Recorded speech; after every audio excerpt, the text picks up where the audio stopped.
नमस्कार, सत श्री अकाल, good morning, good afternoon, good evening, सब कुछ एक साथ। कैसे हैं आप लोग? उम्मीद करता हूँ सब बेहतर होंगे और पढ़ाई लिखाई भी मस्त चल रहा होगा। किसी को किसी प्रकार का समस्या नहीं होगा, ना ही कोई परेशानी, ना कोई दुख तकलीफ होगा। तो आज जो है हम लोग ज्योमेट्री का 22वां लेक्चर को कंटिन्यू करेंगे। फाइनली 22वां लेक्चर में पहुंच चुके हैं। ट्रायंगल में बहुत कुछ आपको सिखा चुके हैं, अभी और भी बहुत कुछ सिखाना बाकी है। ठीक है, तो पढ़ के कैसा लग रहा है, मजा आ रहा है, नहीं आ रहा है, कमेंट जरूर किया कीजिए। ठीक है, और चैनल को अभी तक लाइक और शेयर नहीं किए हैं, और चैनल पे अगर नए हैं तो सब्सक्राइब जरूर किया कीजिए। ठीक है ना, और फटाफट शेयर कर दीजिए। चलिए इसी बात पे सभी लोग, और एक प्यारा सा कमेंट कर दीजिए। तब तक हम यहाँ पे आपको टाइम टेबल बता देते हैं, यहाँ पे टाइम टेबल डिस्कस कर देते हैं। तो यहाँ पे जो हम लोग का शेड्यूल है वो कैसे है। सुबह में 8 बजे से हम लोग शुरू होते हैं, एकदम नहाए धुआए छिले हुए अंडे की तरह तैयार होकर के, जिसमें हम लोग सबसे पहले मॉक टेस्ट करते हैं। मॉक टेस्ट करते हैं, और ये जो है मॉक टेस्ट हमारा चलता है इन्फिनिटी इंस्टीट्यूट यूट्यूब चैनल पे। इन्फिनिटी इंस्टीट्यूट यूट्यूब चैनल पे चलता है ना, इन्फिनिटी इंस्टीट्यूट यूट्यूब चैनल पे चलता है। उसके बाद यहाँ से आगे बढ़ते हैं, तो यहाँ पे हम लोग 9:30 में स्टार्ट करते हैं सेशन को। 9:30 में सेशन जो स्टार्ट होता है ये हमारा अर्थमेटिक का सेशन होता है। ठीक है, तुरंत मॉक टेस्ट समाप्त करके अर्थमेटिक पे भिड़ जाते हैं। अर्थमेटिक जो चलता है Rahul Raj math YouTube channel पे चलता है। Rahul Raj maths YouTube channel पे चलता है। ठीक है, और इसके बाद हम आपको छोड़ देते हैं, फिर रात को स्टार्ट करते हैं। फिर 8:15 पे रात को हम आपको लेक्चर देते हैं, जिसका अभी आप लेक्चर कर रहे हैं। ये जो चलता है एडवांस मैथ का लेक्चर चलता है, complete math advance math pro level में। ये जो चलता है ये भी आपका Rahul Raj math YouTube channel पे चलता है, Rahul Raj math YouTube channel पे। ठीक है, Rahul Raj maths YouTube channel पे। और उसके बाद यहाँ से जब आगे बढ़ते हैं तो 10:15 पे हम लोग रीजनिंग का लेक्चर हम आपको दे देते हैं, ताकि आप थक गए होंगे तो रीजनिंग पढ़िए आराम से, रीजनिंग पढ़ने में मजा आएगा। ठीक है, और ये जो चलता है हमारा इन्फिनिटी इंस्टीट्यूट यूट्यूब चैनल पे चलता है, इन्फिनिटी इंस्टीट्यूट यूट्यूब चैनल पे, इन्फिनिटी इंस्टीट्यूट यूट्यूब चैनल पे ही चलता है। बात समझ में आ गया? तो यहाँ से आप देख पा रहे हैं कि मैथ और रीजनिंग का सारा टेंशन हमने दूर करके रखा है। बस आपका काम पढ़ाई करना है और सारे सभी लोग को बताना है। ठीक है, कि भाई मैथ और रीजनिंग के लिए पैसा बर्बाद मत करो। ऐसा कंटेंट पैसा बर्बाद करने पे भी नहीं मिलेगा, क्यों पैसा बर्बाद कर रहे हो? ठीक है, बताया कीजिए, समझाया कीजिए। ठीक है, क्योंकि आपको भी पता है कि हमारा ही पुराना लेक्चर लोग पैसे देके खरीद रहे हैं, और यहाँ पे हम लेटेस्ट लेक्चर फ्री में पढ़ा रहे हैं। तो है ना, तो क्या यहाँ पे समस्या कहाँ पे है?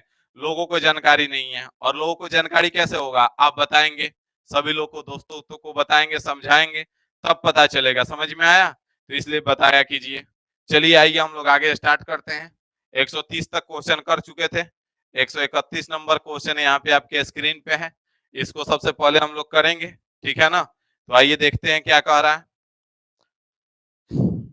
यहाँ पे ध्यान दीजिए, 131 नंबर क्वेश्चन को अगर हम ध्यान से देखें, तो अगर इस एंगल बाइसेक्टर को हम लेते हैं, ट्रायंगल ए बी सी में, सबसे पहले हम इस एंगल बाइसेक्टर का बात कर रहे हैं। ठीक है, इस वाले का, तो इन दोनों भुजा का अनुपात जो होगा इसका अनुपात के बराबर होगा, तो इसको हम मान लेते हैं फिलहाल के लिए बीसी जो है किए है। तो इन दोनों भुजा का अनुपात ए बी और बीसी, ए बी बटा बीसी, ए बी बटा बीसी जो होगा, ए बी बटा बीसी किसके बराबर हो जाएगा? यहाँ से ए ई बटा में ईसी के, ए ई बटा में ईसी के बराबर होगा। और यहाँ से ए बी कितना है आपका? तो ए बी 4 3 7 है, 7 बटे में बीसी कितना है?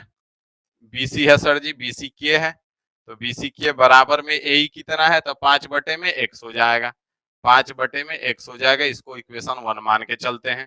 उसके बाद यहाँ से जब आप आगे बढ़ते हैं तो इसी ट्रायंगल में अब इस वाले एंगल बाइसेक्टर को जब हम लेते हैं, तो इन दोनों भुजा का अनुपात इसके बराबर होगा। तो यहाँ पे 5 + x, यहाँ से अगर देखेंगे तो ए सी बटे में बी सी हो जाएगा, ए सी बटे में बी सी ये बराबर होगा यहाँ से ए डी बटे में डीबी के, ए डी बटे में डीबी के बराबर होगा। तो यहाँ से ए सी कितना है आपका? ए सी ध्यान दीजिए, ए सी 5 + x है, 5 + x है, और बटे में के हो जाएगा, और बराबर में ए डी 4/3 हो जाएगा, 4/3 हो जाएगा। कोनो तकलीफ नहीं है ना? नहीं सर जी, यहाँ पे इक्वेशन 2 हो गया आपका।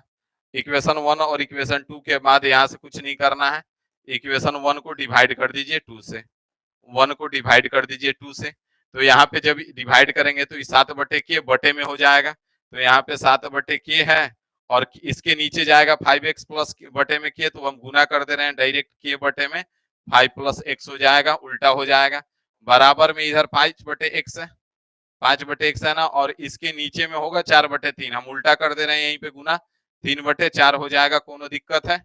नहीं है सर जी। यहाँ से कुछ नहीं, के कैंसिल हो जाएगा, ठीक है सर।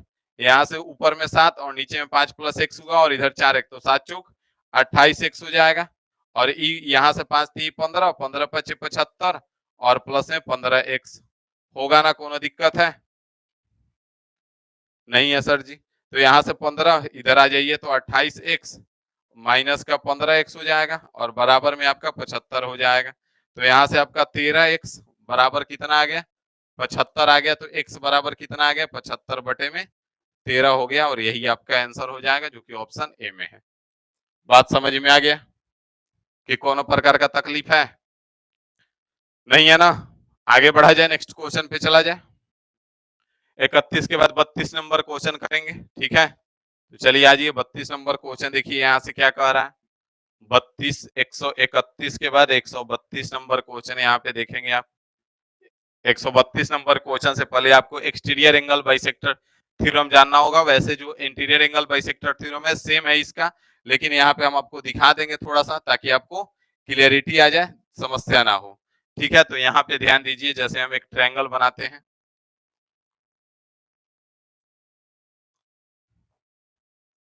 ये हो गया ABC, ABC, ठीक है? अब यहाँ पे हम मान लेते हैं कि इसका एक्सटीरियर एंगल ड्रॉ करते हैं। कुछ इस प्रकार से ड्रॉ होगा, कुछ इस प्रकार से होगा ना। तो इसका बाइसेक्टर जो होगा कुछ इस प्रकार से जाएगा, ये बाइसेक्टर है, ये थीटा थीटा हो जाएगा, और इसको एक्सटेंड कीजिएगा, इसको एक्सटेंड कीजिएगा तो इधर आके कहीं मिलेगा, मिलेगा ना। तो मान लेते हैं कि डी पे मिला, मिला ना, कोई दिक्कत नहीं है सर। तो यहाँ पे ए बी बटे ए सी, पीछे यही ले रहे थे ना, ए बी बटे में ए सी, और बराबर हो रहा था बी डी बटे में डी सी के, बी डी बटे में डी सी के बराबर था। तो अभी भी वही होगा, लेकिन लेंथ अब चेंज हो जाएगा आपका। अब लेंथ क्या है? चेंज हो जा रहा है। बी डी ले रहे हैं तो यहाँ से बड़ा वाला ले रहे हैं, और बटे में डी सी मतलब कि इधर वाला छोटा वाला ले रहे हैं, ठीक है? तो बस इतना से याद रखिए, बाकी क्वेश्चन में आपको क्लियर होगा, क्वेश्चन करेंगे तो समझ में आएगा, ठीक है? तो आज ये क्वेश्चन करना स्टार्ट करते हैं। इस पे कुछ क्वेश्चन करवाते हैं आपको ताकि क्लियरिटी है। जैसे यहाँ पे देख पा रहे हैं, त्रिभुज एबीसी में एसी जो है 5:2 है। त्रिभुज एबीसी में AB और AC जो है 5:2 है। यहाँ पे ध्यान दीजिए, त्रिभुज एबीसी बना देते हैं।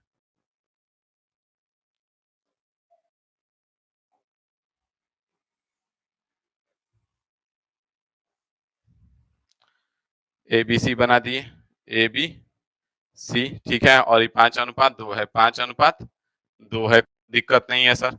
BC जो है 9 है, BC जो है 9 है, ठीक है? BA को D तक बढ़ाया जाता है, BA को D तक बढ़ा दीजिए, ठीक है? D तक बढ़ा दिए। आगे कह रहा है कि कौन CAD का समद्विभाजक, CAD का समद्विभाजक, किसका समद्विभाजक भाई साहब? इसका समद्विभाजक प्यारे लाल, इसका समद्विभाजक क्या कह रहा है कि समद्विभाजक बढ़ाई गई BC से E पर मिलता है, तो BC को बढ़ाते हैं इधर, ठीक है?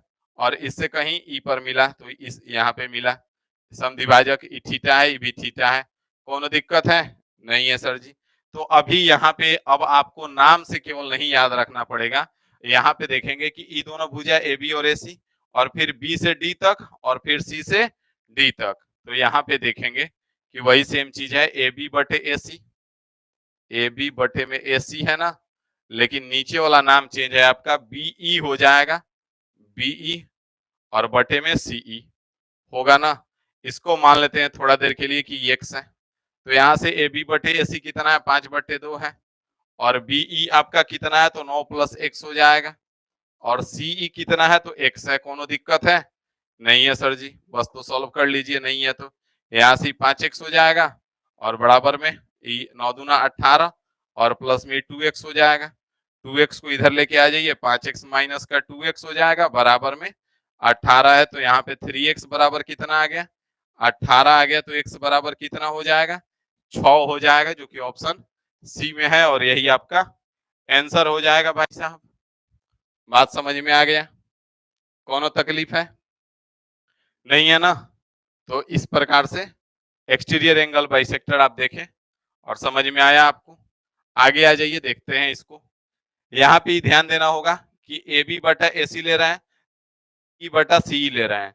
अब बाई द वे अगर ए सी बटा ए बी कर दें, अगर इस चीज को हम लिखना चाहें तो ये भी लिख सकते हैं ए सी बटा में ए बी, ए सी बटा में ए बी, इधर वाले लिए फिर इधर वाला लिए, तो फिर इधर से हो जाएगा सीई बटा में बीई। इस चीज को ध्यान में रखिएगा, अगर रेशियो इधर का उल्टा करेंगे तो इधर भी उल्टा करना पड़ेगा, ठीक है ना, इस चीज को याद रखिएगा। आगे आ जाइए नेक्स्ट क्वेश्चन पे। यहाँ पे त्रिभुज समकोण त्रिभुज एबीसी में, समकोण त्रिभुज एबीसी में एंगल बी जो है 90 डिग्री है। यहाँ पे एंगल बी है 90 डिग्री, ठीक है भाई साहब, एंगल बी जो है 90 डिग्री है। यदि ए बी जो है 20 सेंटीमीटर है, बी है, इसको हम ए मान लेते हैं और इसको सी मान लेते हैं। ए बी जो है 20 है, कोनो दिक्कत नहीं है। बीसी जो है 15 है, तो ई तो ऐसे ही हमको पता चल गया कि जब 15 20 है तो 3 पचे 15, 4 पचे 20, तो ये 25 हो जाएगा, इसमें कोई दिक्कत नहीं था सर। आगे बढ़िए, बी ए सी का समद्विभाजक, बी ए सी, बी ए सी क्या यहाँ का बाकोण समद्विभाजक, बाकोण समद्विभाजक, तो यहाँ पे बाकोण बनाइए, ठीक है, इस प्रकार से बनेगा और इसका समद्विभाजक कुछ इस प्रकार से जाएगा, ये दोनों थीटा थीटा हो जाएगा।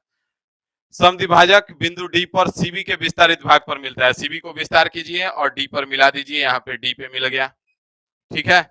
तो बीडी की लंबाई ज्ञात कीजिए। तो अब यहाँ पे ध्यान दीजिए कि एसी बटा ए बी लेंगे, किसको लेंगे, ए बी बटा ए सी ले लीजिए, तो ए बी बटा ए सी, ए बी बटा में ए सी, ठीक है। अब यहाँ पे ध्यान से देखिए कि ए बी इधर वाला है और ए सी इधर वाला है, बाद में लिए हैं, तो इसलिए पहले सी बी डी बी बटे में सी डी लेना पड़ेगा, डीबी बटे में सी डी हो जाएगा, तो बराबर में डीबी बटे में सी डी हो जाएगा, ठीक है। अब यहाँ पे ए बी आपका कितना है, 20 है सर जी, ए सी कितना है, 25 है, और बराबर में डीबी कितना है, तो डीबी को मान लो भाई साहब थोड़ा सा के लिए एक्स, तो यहाँ पे एक्स हो जाएगा, और सी डी कितना है, तो 15 प्लस एक्स हो जाएगा, 15 प्लस एक्स कर दो, बस बात खत्म। 5 से काट दो इसको, पहले 5 से काटो, 5 चौका 20 और 50 25, यहाँ से 5x हो जाएगा और इधर 15 चौका 60 और प्लस का 4x हो जाएगा, 4x को इधर लेके आओ, तो 5x माइनस का 4x बराबर में 60 है, माइनस करोगे x बराबर कितना आ जाएगा, 60 आ जाएगा, और यही तुम्हारा आंसर हो जाएगा, जो कि ऑप्शन ए में है। बात समझ में आ गया कि कोनो तकलीफ है नहीं है ना। आगे बढ़ा जाए ना, नेक्स्ट क्वेश्चन पे चला जाए। यहाँ तक कोई दुख तकलीफ नहीं है ना, कि कोनो प्रकार का समस्या है, नहीं होना चाहिए, ठीक है। तो चलिए आगे बढ़ते हैं हम लोग, यहाँ तक कोई समस्या नहीं होना चाहिए, ना ही कोई तकलीफ होना चाहिए, तो आगे बढ़ते हैं। यहाँ से 132 के बाद 133 हो गया ना, 134 नंबर क्वेश्चन पे आ जाइए फटाफट। 134 नंबर क्वेश्चन देखिए क्या कह रहा है। त्रिभुज एबीसी एक भुजाओं पूर्णांक भुजाओं वाला विषमबाहु त्रिभुज है। सीडी एस सी बी का कौन सा द्विभाजक है, जो बिंदु डी पर ए बी पर मिलता है। एडी 5 है, बीडी 12 है, तो एंगल एबीसी, ट्रायंगल एबीसी का परिमाप ज्ञात करना है। तो यहाँ पे ध्यान दीजिए, एबीसी एक पूर्णांक भुजाओं वाला विषमबाहु त्रिभुज है भाई साहब, तो इसको विषमबाहु त्रिभुज बना दिए एबीसी, ए बी सी, कोनो दिक्कत नहीं है। यहां से ध्यान देंगे, एडी जो है 5 है, एडी जो दे रखा है, सीडी का कौन समद्विभाजक ए सी बी का है, इसका समद्विभाजक ड्रॉ किया है। तो यहाँ पे ध्यान दीजिए, हम सी को ऊपर लेके चलते हैं ताकि आपको क्लियर समझ में आए।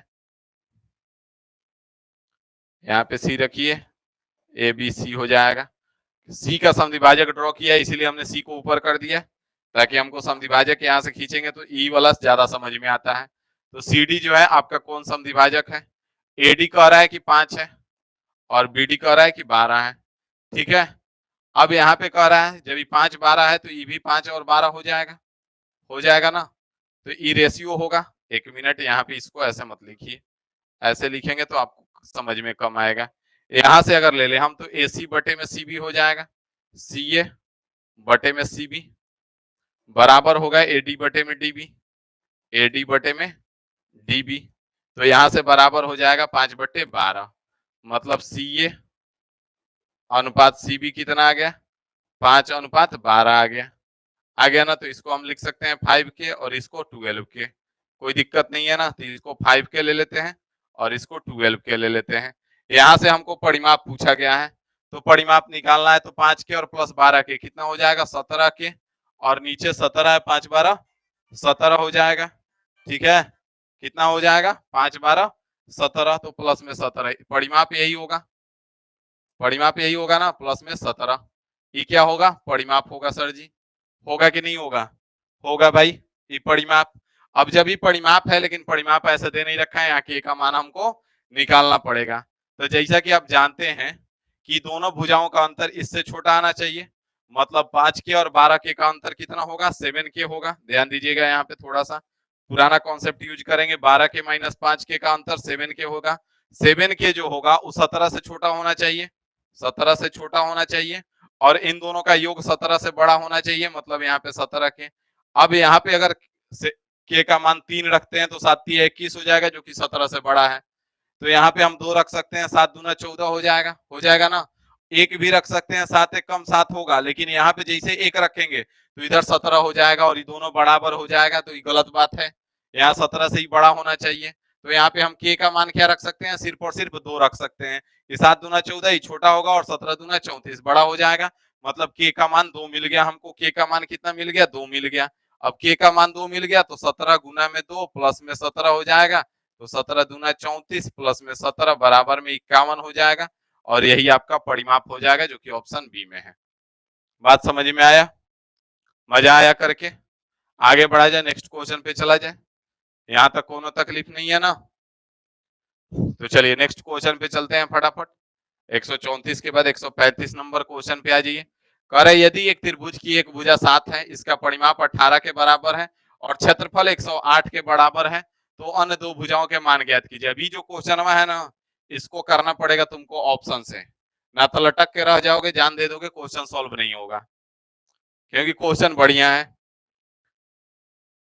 यहां से एक त्रिभुज है ABC मान लेते हैं, ठीक है, ये 7 है और इसका यहाँ से परिमाप जो है पेरीमीटर दे रखा है, पेरीमीटर जो दे रखा है 18 दे रखा है। यहाँ से सेमी पेरीमीटर कितना हो जाएगा, सेमी पेरीमीटर आपका 9 हो जाएगा इसका मान। अब यहाँ से अगर हम देखें तो 7 6 13 5 18, ये भी सही हो रहा था। यहाँ से कितना हो गया, 11 और 7 18 हो रहा था।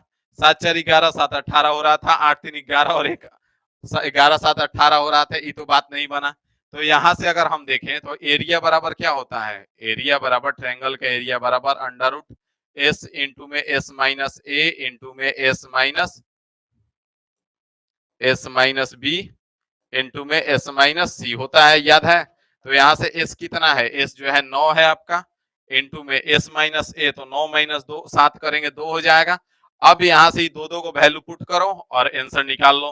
तो यहाँ से 9 दूना 18 है और यहाँ से 6 यहाँ से 9 में से 6 घटाओगे 3 हो जाएगा और यहाँ से 9 में से 5 घटाओगे 4 हो जाएगा। गुना करने पे 108 आएगा, नहीं आएगा कभी। तो नहीं आएगा तो मतलब कि 3 और 4 सेटिस्फाई नहीं कर रहा है।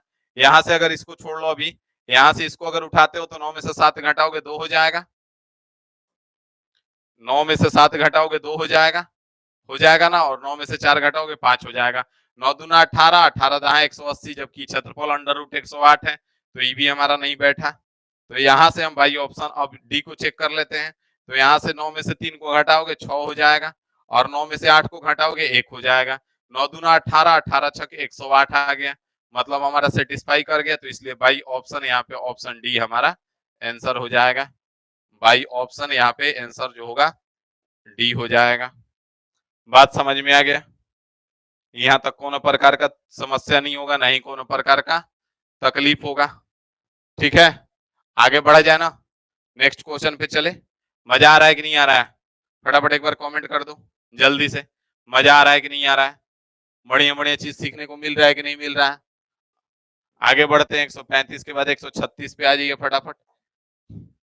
करे एक समद्विबाहु त्रिभुज का परिमाप 220 है, यदि इसका आधार 40 है तो अन्य भुजाओं में प्रत्येक की लंबाई, ये तो 10 सेकंड का सवाल है, तुरंत निपटा दोगे तुम भी। वीडियो को रोक लो और इसको बना दो, ठीक है। ABC है, समद्विबाहु त्रिभुज है, तो इसको मान लेते हैं कि ए है और ये भी ए है। आधार 40 है तो ये 40 हो गया। यहाँ से परिमाप दे रखा है 220, परिमाप कितना दे रखा है 220 दे रखा है, तो यहाँ से परिमाप बराबर a प्लस 40 होगा, बराबर में कितना होगा 220 होगा। तो यहाँ से 2a बराबर कितना आ गया, 40 को उधर भेजोगे 180 हो जाएगा, तो a बराबर कितना आ गया 90 आ गया। a का मान कितना आ गया 90 आ गया, जो कि ऑप्शन बी में है, और यही तुम्हारा आंसर हो जाएगा। बराबर भुजाओं में प्रत्येक की लंबाई कितनी हो जाएगी 90 हो जाएगी। समझ में आ गया भाई साहब। आगे बढ़ा जाए, नेक्स्ट क्वेश्चन पे चला जाए ना, तैयार हो ना, मजा आ रहा है कि नहीं आ रहा, फटाफट एक बार कमेंट कर दो जल्दी से। चलो आ जाओ।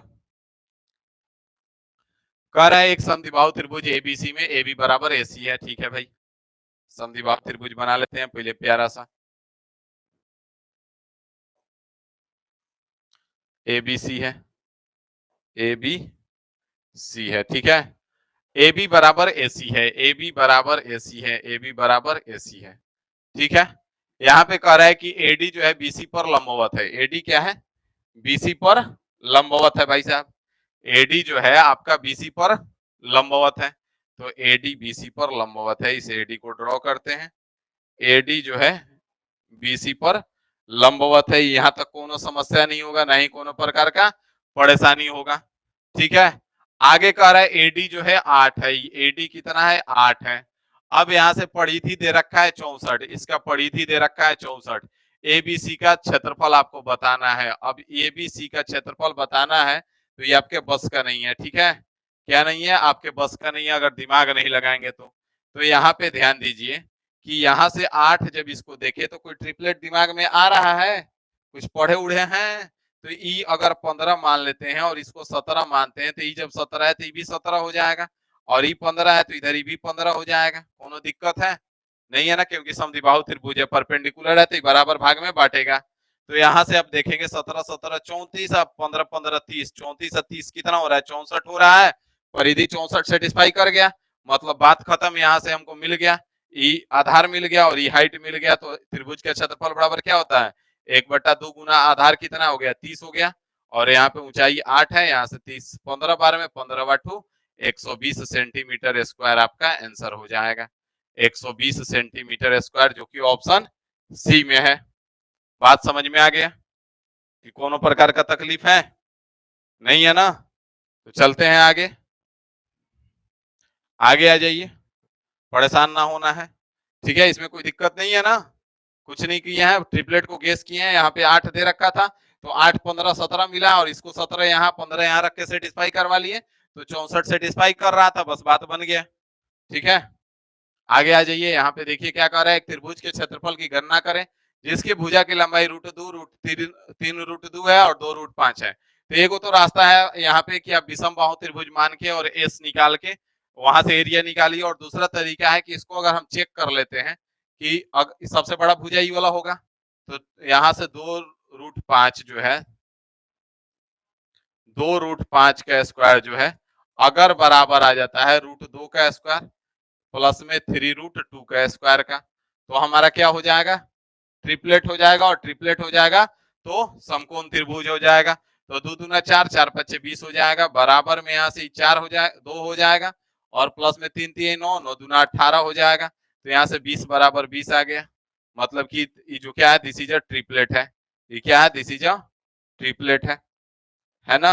और जब ट्रिपलेट है तो this triangle will be a right angle triangle, this triangle will be a right angle triangle, मतलब कि जो त्रिभुज बनेगा वो कौन सा त्रिभुज बनेगा समकोण त्रिभुज बनेगा, राइट एंगल ट्रायंगल, ठीक है। हिंदी भाषी जो हमारे भाई हैं वो परेशान नहीं होंगे, ये तो जानते हो दिस इज ए ट्रिपलेट का मतलब समझ में आ रहा है, और दिस ट्रायंगल मतलब यह त्रिभुज जो होगा वो समकोण त्रिभुज होगा, ठीक है, लिख लिया करना। अब यहाँ पे ध्यान दीजिए, जब समकोण त्रिभुज है तो यह हाइपोटेनियस है, ये आधार और लंब किसी को ले सकते हैं, और समकोण त्रिभुज का क्षेत्रफल बराबर 1/2 गुना आधार गुना ऊंचाई √2 गुना √2 गुना में 3 √2 हो जाएगा। यहाँ से 2 से √2 और √2 कैंसिल होगा, यहाँ से बच कितना गया 3 सेंटीमीटर स्क्वायर, और यही तुम्हारा आंसर हो जाएगा, किधर है ऑप्शन बी में है।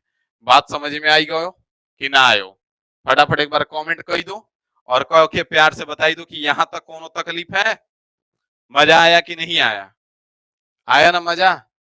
अगर मजा आया तो एक बार प्यार से कमेंट कर दो जल्दी से कि सर मजा आ रहा है, चीज सीखने को मिल रहा है। और सारा एग्जाम में आया हुआ है भाई साहब, ऐसा कुछ हम नहीं बता रहे हैं जो एग्जाम से बाहर का है। ठीक है, कभी भी आपको आए दिन एग्जाम में देखने को मिल सकता है, तो इसलिए आप तैयार रहें। ठीक है, नहाए धोए छिले हुए अंडे की तरह एकदम। ठीक है ना? तो चलिए, आज का सभा हम यहीं पे समाप्त करेंगे। एक बार सेशन को प्यार से लाइक शेयर और एक प्यारा सा कमेंट कर दीजिए कि पढ़ के आपको कैसा लग रहा है, मजा आ रहा है कि नहीं आ रहा है, समझ में आ रहा है कि नहीं आ रहा है। दिक्कत होगा, परेशानी होगी, एक बार में नहीं समझ में आएगा, 2 बार देखिए, 3 बार देखिए, 4 बार देखिए, 5 बार देखिए। ठीक है, 5 बार में समझ में पक्का आ जाएगा। तो चलिए, सभा को हम समाप्त कर रहे हैं, अभी के लिए इतना ही रखते हैं। मिलते हैं अगले सेशन में, अभी के लिए इतना ही रखते हैं। Thank you.